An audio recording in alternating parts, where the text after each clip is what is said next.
संतोष की रिपोर्ट में आप सबों का स्वागत है।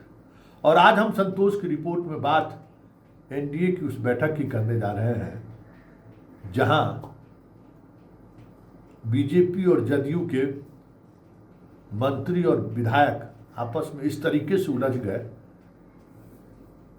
कि बीच बिचाव की स्थिति अगर नहीं होती तो बात बहुत दूर तक चली जाती। आज एनडीए की बैठक थी। बैठक की अध्यक्षता मुख्यमंत्री कर रहे थे, लेकिन मुख्यमंत्री पूरी तौर पर इस पूरे घटनाक्रम के दौरान चुप्पी साधा रखा। समझ सकते हैं वजह क्या रही हो। नहीं तो एक दौर था कि नीतीश कुमार बैठक में मौजूद हो और कोई विधायक या मंत्री इस तरीके से बात कर ले, ना बाबा ना, किसी की हैसियत नहीं थी। लेकिन आज जो कुछ भी हुआ और जिस तरीके से हुआ, ये तय मानिए कि चुनाव के दौरान इस तरीके के खट्टी मीठी रिश्ते अगर बनी रह गई तो फिर एनडीए को नुकसान हो सकता है। पहले मामला समझ लीजिए, मामला क्या है। आज एनडीए की बैठक थी। उस बैठक में विजय सिन्हा अपने मिजाज के अनुकूल अशोक चौधरी को निशाने पर लिया। आजकल अशोक चौधरी ललन सिंह के सरदम गच्छामी हो गए हैं। आजकल ललन सिंह के मतलब पैर तक छूने लगे। जिस ललन सिंह से सार्वजनिक तौर पर, वो भी दौर था, सार्वजनिक तौर पर ललन सिंह को झिड़की दे दी है, वही राजू सिंह के पोता के मसले पर एकदम। और बात इतनी दूर तक चली गई कि इनको उस इलाके के तमाम प्रभारी, जमुई के प्रभारी थे, जमुई के प्रभारी से नीतीश कुमार को कह के ललन सिंह हटवा दिए, फिर आपको समस्तीपुर प्रभारी से हटवा दिए। मतलब परेशान तो करने लगे। लेकिन समय, राजनीति में समय बड़ा महत्वपूर्ण होता है। एक ऐसा इशू आया जिस इशू की वजह से अभी दोनों एक साथ हैं, और वो इशू है विजय सिन्हा की राजनीति। विजय सिन्हा की राजनीति को लेकर ललन सिंह असहज है और इस बार मोहरा बने हुए हैं अशोक चौधरी। और वो मोहरा इस तरीके से बने हुए हैं कि आज जो कुछ भी हुआ, कह सकते हैं कि ललन सिंह की वजह से अशोक चौधरी टारगेट पर आए कि वो विधायक, वहाँ ग्रामीण कार्य विभाग का बैठक था लखीसराय में, और उप मुख्यमंत्री विजय सिन्हा को आमंत्रण तक नहीं दिया गया। यही सवाल उठा, और ये सवाल उठने के बाद बात इतनी दूर तक चली गई कि ज्ञानू बाद के बीजेपी विधायक से लेकर कई विधायकों ने, सत्तारूढ़ विधायकों ने ग्रामीण कार्य विभाग में जो खेल हो रहा है उसको लेकर जबरदस्त प्रतिक्रियाएं व्यक्त होने लगी। ग्लोबल टेंडर को लेकर ग्रामीण कार्य विभाग में पहली बार अशोक चौधरी ने ग्लोबल टेंडर किया, और बड़े बड़े जो मतलब पहले छोटी छोटी निविदाओं में बांटा जाता था, इस बार उसको बड़ा कर दिया गया। और उस वजह से जो बिहार के स्तर के छोटे छोटे गांव में जो ठेकेदार थे उनको काम नहीं मिला।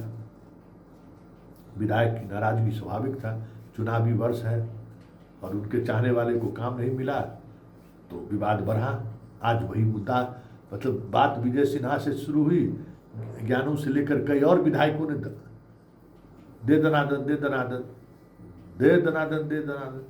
अब इस तरीके का माहौल हो गया कि अंत में सम्राट चौधरी को, विजय चौधरी को, इन लोगों को हस्तक्षेप करना पड़ा। लेकिन जो तलखी देखने को मिला, देखिए जदयू और बीजेपी के मंत्रियों के बीच भी रिश्ते मधुर नहीं है। पहले ये सब बातें सार्वजनिक नहीं होती थी कि एक तरफ सुशील मोदी होते थे, दूसरी तरफ नीतीश कुमार होते थे, तो पूरा कंट्रोल में रहता था पार्टी। दोनों नेता जिस इशूज पर बात करना चाहते थे उसी इशूज पर बात होती थी। लेकिन अब तो न सम्राट चौधरी का बात सुनने के लिए विजय सिन्हा तैयार है, न विजय सिन्हा का बात सम्राट चौधरी। मतलब पार्टी में बीजेपी के अंदर भी अगर कहिए तो 14 गुट है। हर गुट एक दूसरे गुट को तवज्जो देने को तैयार नहीं है, नोटिस नहीं लेता है, कुछ नोटिस नहीं, मतलब अनकंट्रोल। अनकंट्रोल वाली स्थिति है। सम्राट चौधरी थोड़ा बैलेंस करने की कोशिश करते हैं, लेकिन सम्राट चौधरी के खिलाफ भी इतना बड़ा लॉबी है। वो लॉबी भले प्रधानमंत्री और अमित शाह उनको नंबर 2 दिखाने की कोशिश करते हैं, लेकिन पार्टी का जो बाकी धरा है वो स्वीकार करने को तैयार नहीं है। इस वजह से वहाँ एक अलग कन्फ्लिक्ट है और उस कन्फ्लिक्ट का असर एनडीए की बैठक में आज देखने को मिल गया। और अगर यही कन्फ्लिक्ट जारी रह गया तो चुनाव में एक दूसरे को, मतलब जदयू बीजेपी को और बीजेपी जदयू को हराते हुए आपको दिख जाए चुनावी मैदान में, तो कोई बड़ी बात नहीं होगी।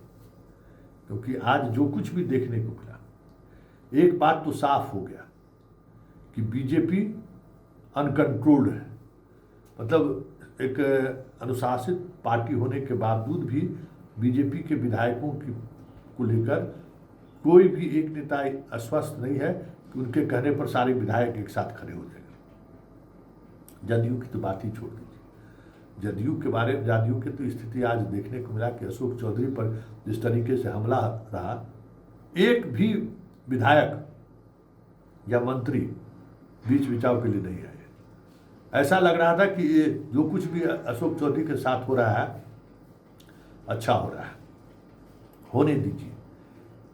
ये चीजें देखने को मिली, एक दूसरे से एक अलग तरीके का आक्रोश, गुस्सा, नफरत तक देखने को मिली, और ये कभी ऐसा होता नहीं था। जदयू और बीजेपी के बीच समन्वय का कोई कैसे स्पेस नहीं दिखा कि कोई समन्वय की कोई इशूज हो कि इस पर समन्वय की बात हो। बात के लिए जुटे थे कि भाई ये अंतिम सत्र है इस विधानसभा का, हम लोग सब लोग मिल के विपक्ष के सवालों का जवाब देंगे, विपक्ष की घेराबंदी को हम लोग कैसे तोड़े, इस पर रणनीति के लिए जुटे थे।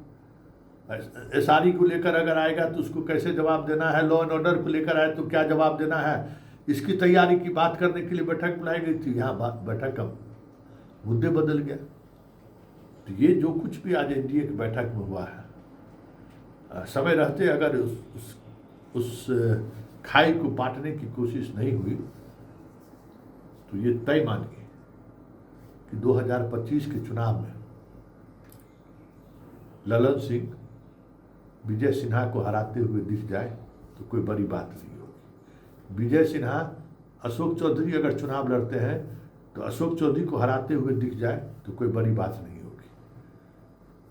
ज्ञानू को हराने की कोशिश करे ललन सिंह तो कोई बड़ी बात नहीं होगी। ज्ञानू, ललन सिंह के चाहने वाले विधायकों को हराने की कोशिश करे तो कोई बड़ी बात नहीं होगी।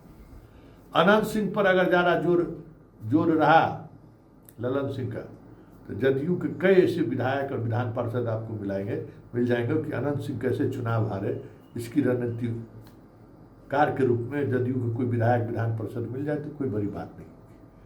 पूरा जो मगध क्षेत्र है ना, उस पूरे मगध क्षेत्र में एक अलग तरीके के टेक एंड वार की स्थिति होगा, टेक ऑफ वार कर सकते हैं एक दूसरे के बीच।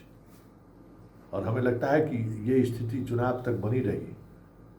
नीतीश तो इस स्थिति में है नहीं तो किसी की हिम्मत था कि नीतीश कुमार के रहते हुए इस तरीके की बात कर ले।